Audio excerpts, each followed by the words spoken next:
Ya, Assalamualaikum warahmatullahi wabarakatuh. Kembali lagi bersama saya di sini. Nah, kali ini saya akan membahas dasar amandemen Undang-Undang Dasar 1945.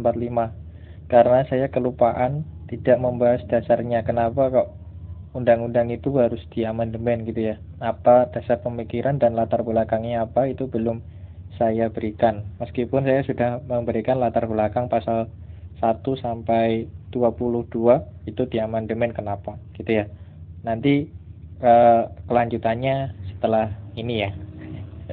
Oke, kita lanjut. Nah, dasar dari latar belakang dari amandemen itu yang pertama itu adalah tuntutan reformasi. Jadi waktu 1998 itu mahasiswa itu menuntut beberapa tuntutan. Nah, antara lain yaitu amandemen Undang-Undang 1945.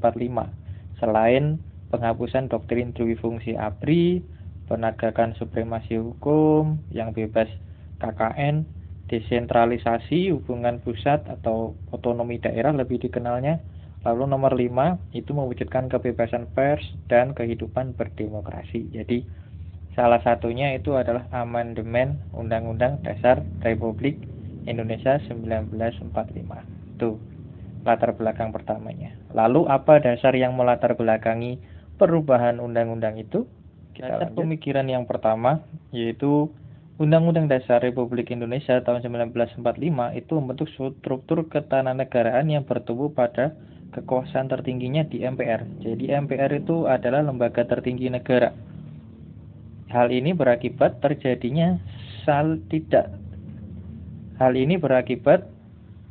tidak terjadinya saling mengawasi dan saling mengimbangi antar institusi ketatanegaraan. Penyerahan kekuasaan tertinggi kepada MPR merupakan kunci yang menyebabkan kekuasaan pemerintah negara seakan-akan tidak memiliki hubungan dengan rakyat, gitu ya. Jadi dasar pemikiran yang melatar belakangi itu yang pertama itu adalah MPR itu jadi lembaga tertingginya negara sehingga tidak memiliki hubungan dengan rakyat, gitu ya. Oke, kita lanjut ke dasar yang melatar belakangi yang nomor 2 itu adalah Undang-Undang Dasar Negara Republik Indonesia itu memberikan kekuasaan sangat besar kepada presiden. Sistem yang dianut oleh Undang-Undang Dasar Negara Republik Indonesia 1945 adalah dominan eksekutif, yakni kekuasaan dominan berada di tangan presiden. Pada diri presiden terpusat kekuasaan yang menjalankan pemerintahan yang dilengkapi dengan berbagai hak konstitusional yang lazim disebut hak prerogatif, yaitu memberikan gerasi, amnesti, abolisi. Itu dulu itu mutlak penuh kekuasaannya presiden tanpa ada campur tangan MA dan DPR. Dan kekuasaan legislasi karena memiliki kekuasaan membentuk undang-undang. Jadi dulu yang membentuk undang-undang itu juga presiden. Hal itu tertulis jelas dalam penjelasan Undang-Undang Dasar 1945 yang berbunyi presiden ialah penyelenggara pemerintah negara yang tertinggi di bawah majelis. Jadi setelah MPR itu di bawahnya ada presiden. Dua cabang kekuasaan negara yang seharusnya dipisahkan dan dijalankan oleh lembaga negara yang berbeda tetapi nyatanya berada di satu tangan yaitu presiden, yang menyebabkan tidak terjadinya prinsip saling mengawasi dan saling mengimbangi, berpotensi mendorong lahirnya kekuasaan otoriter. Jadi kenapa kok dihapus? Bukan dihapus sih, tapi di amandemen itu karena kekuasaan presidennya sangat besar, itu nanti cenderung ke otoritarian, gitu ya. Kita lanjut ke alasan yang ketiga. Alasan yang ketiga yaitu Undang-Undang Dasar tahun 1945 itu mengandung pasal-pasal yang terlalu luas. Luas di sini yaitu menimbulkan multitafsir ya.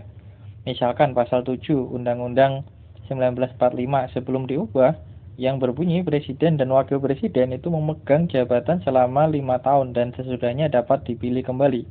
Nah, rumusan pasal itu dapat ditafsirkan lebih dari satu, yakni tafsiran pertama bahwa presiden dan wakil presiden dapat dipilih berkali-kali, dan tafsiran kedua bahwa presiden dan wakil presiden hanya boleh memangku jabatan maksimal 2 kali dan sesudahnya tidak boleh dipilih kembali. Contoh lain yaitu pasal 6 ayat 1 Undang-Undang 1945 yang berbunyi presiden ialah orang Indonesia asli. Undang-Undang Dasar Negara Republik Indonesia 1945 tidak memberikan penjelasan memberikan arti apakah yang dimaksud dengan orang Indonesia asli. Akibatnya, rumusan tersebut membuat multitafsir beragam, antara lain orang Indonesia asli ialah warga negara Indonesia yang lahir di Indonesia atau warga negara Indonesia yang orang tuanya orang Indonesia. Ya kan? Jadi multitafsir. Jadi itu harus diubah gitu, agar tidak multitafsir lagi.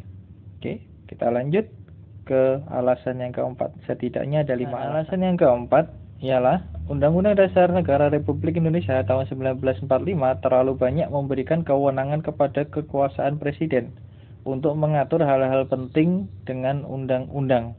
Jadi Undang-Undang Dasar 1945 menetapkan bahwa presiden itu juga memegang kekuasaan legislatif, sehingga presiden dapat merumuskan hal-hal penting sesuai dengan kehendak dalam undang-undang. Hal itu menyebabkan peraturan mengenai MPR, DPR, pada BPK dan MA, HAM, dan pemerintah daerah disusun oleh kekuasaan presiden dalam membentuk pengajuan rancangan undang-undang.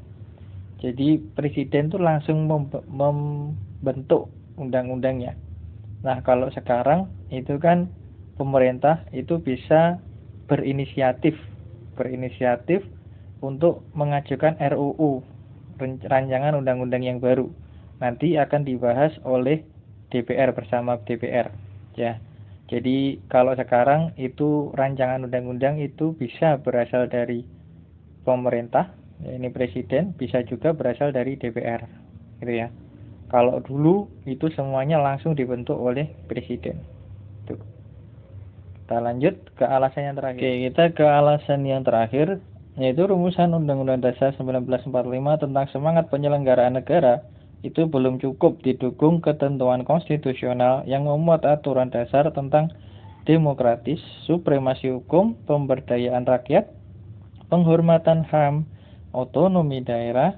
Hal itu membuka peluang bagi berkembangnya praktek penyelenggaraan negara yang tidak sesuai dengan pembukaan Undang-Undang Dasar Negara Republik Indonesia tahun 1945. Antara lain yaitu yang A, tidak adanya saling mengawasi, jadi check and balance antar lembaga negara dan kekuasaan terpusat pada presiden.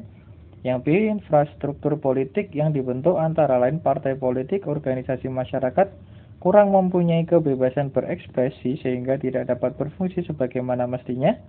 Yang ketiga, pemilu diselenggarakan untuk memenuhi persyaratan demokrasi formal karena seluruh proses dan tahapan pelaksanaan dikuasai oleh pemerintah.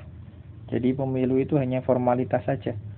Kemudian yang D, kesejahteraan sosial berdasarkan pasal 33 Undang-Undang 1945 tidak tercapai, justru yang berkembang adalah sistem monopoli, oligopoli, dan monopsoni.